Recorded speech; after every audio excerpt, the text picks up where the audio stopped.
દારોટી સદાવ્રત ટ્રસ્ટના managing trustee અને મહારાજ શ્રી જયેશભાઈ રાવલજે જેરાવલ ગુજરાતના સુપ્રસિદ્ધ અને અમદાવાદ રખિયાલના જાણીતા જય ચકુડિયા મહાદેવમાં શ્રાવણ માસ મહોત્સવ નિમિત્તે સવારના મહાઆરતી અને સવામણ દૂધનો અભિષેક અને 1.25 લાખ બિલીપત્ર ચઢાવવામાં આવશે। શ્રાવણ માસના છેલ્લા સોમવારે સાંજે 4:30 વાગે બરફના મહાદેવના દર્શન ખુલ્લા મૂકવામાં આવશે। શ્રાવણ વદ અમાસના દિવસે લઘુરુદ્ર હવન થશે તથા શ્રાવણ વદ અમાસની રાત્રે 12:00 વાગે મહાપૂજા પ્રારંભ થશે અને સવારે 4:00 વાગે પૂરી થશે। આ સમય દરમિયાન દાદાને સવામણ દૂધનો અભિષેક કરવામાં આવશે। શ્રાવણ માસના પર્વ નિમિત્તે દાદાના સાનિધ્યમાં 4 સોમવાર જન્માષ્ટમી રક્ષાબંધન અને શ્રાવણ અમાસે મેળો ભરાશે। મહાદેવના પટાંગણમાં ભાવિક ભક્તોને દર્શનાર્થે શ્રી મહાકાળી માતા તેમજ બળિયાદેવ તેમજ સાંઈનાથ બાબા તેમજ હનુમાનજી તેમજ પહાડેશ્વર દાદાના દર્શન થશે અને રાધાકૃષ્ણ ભગવાન અને રામ દરબાર તેમજ કેવટ પ્રસંગ તેમજ 12 જ્યોતિર્લિંગ અને ઋષિકેશ દાદાના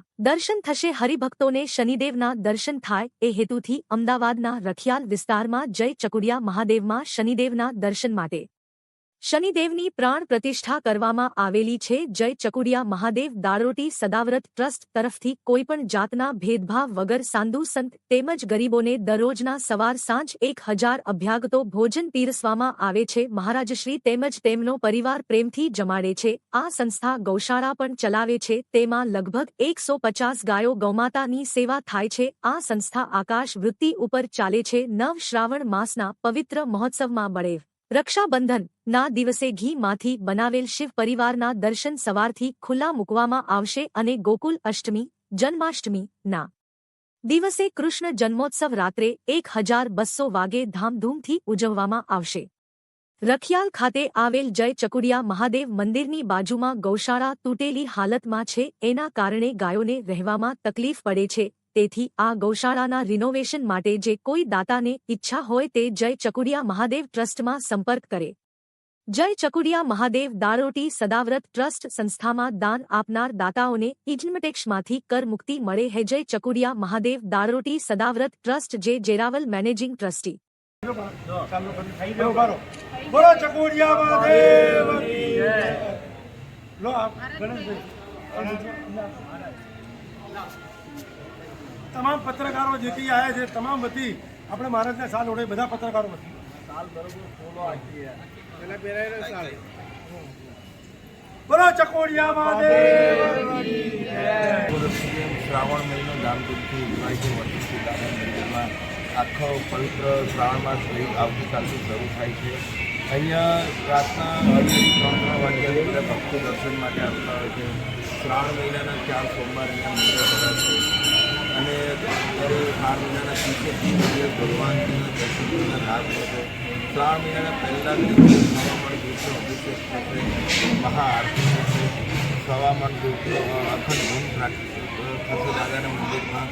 અહીંયા શ્રાવણ મહિનામાં જે દૂર દૂરથી લોકો આવે છે દર્શન માટે, દાદા એમની મનોકામના પરિપૂર્ણ કરે છે। શ્રાવણ મહિનો એટલે બહુ પવિત્ર દિવસ છે।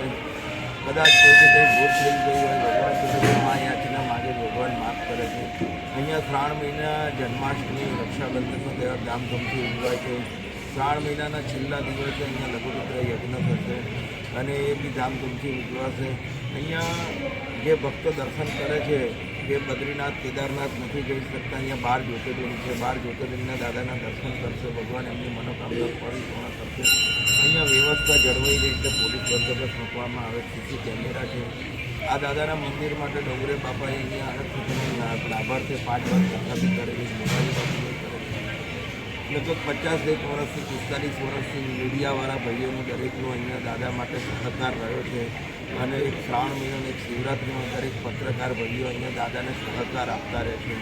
અહીંયા પોલીસનો બી બહુ સારો સહકાર અમને મળે છે, બંદોબસ્ત અમને એપ્લિકેશન આપે છે, બંદોબસ્ત પોલીસ બી અહીંયા ઊભા પડે છે।